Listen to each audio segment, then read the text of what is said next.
Selamat datang di Pojok Santai.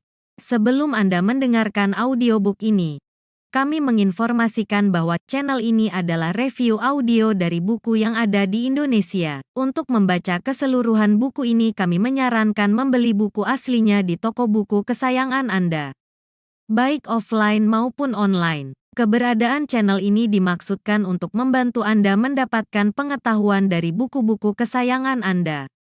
Jangan lupa untuk subscribe, like, dan komen. Selamat datang di Pojok Santai, channel khusus yang membahas komik dan novel dengan cara asyik. Kita mulai menapaki serial Wiro Sableng buku keempat dengan judul Kris Tumbal Wilayuda. Siapkan dirimu kisanak, kita akan memasuki dunia persilatan yang penuh intrik dan tipu daya.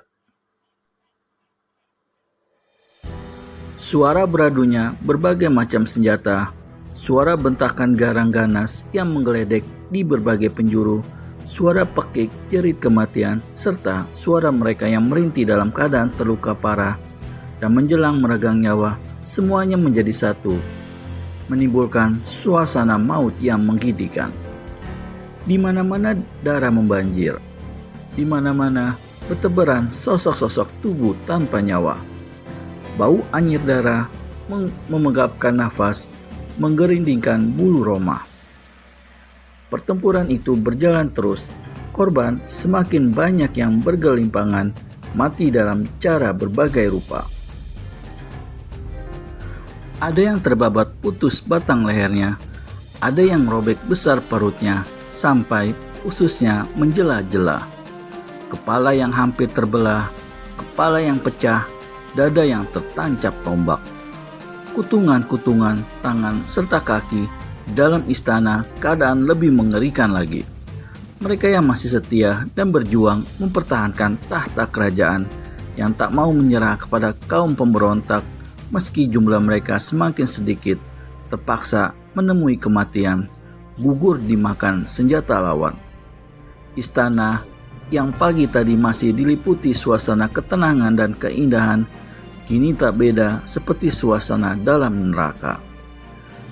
Mayat dan darah kelihatan di mana-mana. Pekik jerit kematian tiada kunjung berhenti. Perabotan istana yang serba mewah porak-poranda. Pihak yang bertahan semakin terdesak. Agaknya dalam waktu sebentar lagi mereka akan tersapu rata dengan lantai yang dulu licin berkilat, tapi kini dibanjiri oleh darah. Wirasidolepen dan Brajapaksi, menyerahlah! Teriak seorang laki-laki berbadan kekar dan berkumis melintang. Seperti kedua orang yang dibentaknya itu, dia pun mengenakan pakaian perwira kerajaan. Brajapaksi, kepala balan tentara Banten, menggerang dan balas membentak. Bangsat pemberontak! Meski nyawaku lepas dari tubuh terhadapmu, aku tak akan menyerah. Paritulung, laki-laki yang berkumis melintang itu, tertawa bergelak.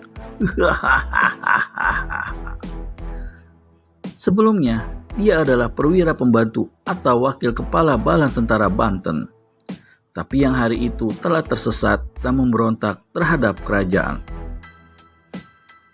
Mengingat hubungan kita sebagai ipar, aku masih mau tawarkan keselamatan buat roh busukmu. Tapi jika kau sendiri yang hendaki kematian, jangan menyesal. Paritulung menerjang ke muka. Pedangnya menyambar, mengirimkan satu serangan yang cepat dan dahsyat. Tapi dengan sebat, Brajapaksi menangkis dengan pedangnya pula. Trang! Bunga api berkilauan. Tangan Paritulung tergetar hebat. Dia mundur selangkah, namun lawan menyusuli dengan dua rangkai serangan berantai yang membuat gembong pemberontak ini terdesak ke tiang besar di ujung kanan. Sebagai kepala balan tentara Banten, maka ilmu silat dan kesaktian Brajapaksi lebih tinggi dari wakilnya yang memberontak itu.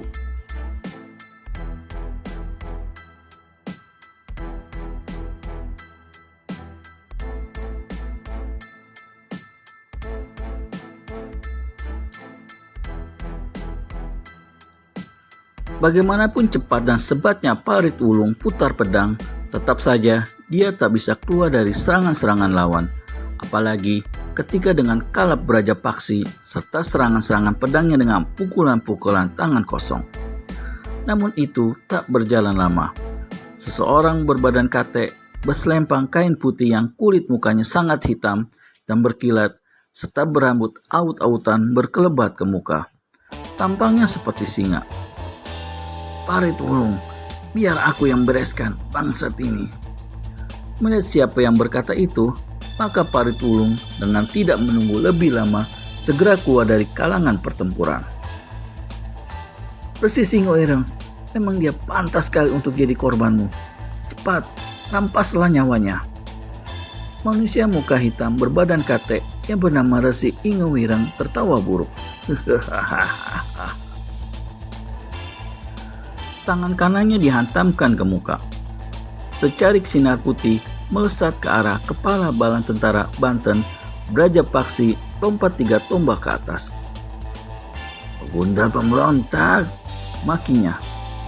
"Nyawamu di ujung pedangku." Brajapaksi menuki ke bawah.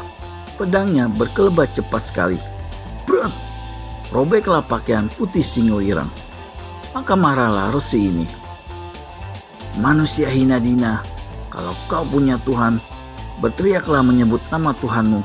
Ajalmu hanya sampai di sini." Tangan kiri Singo Ireng terangkat tinggi-tinggi ke atas dan kini berwarna hitam legam. "Brajapaksi, awas! Itu pukulan usi hitam." Terdengar teriakan seseorang yang tengah bertempur dengan segala kehebatannya dekat pintu besar yang menuju ke ruang tengah istana.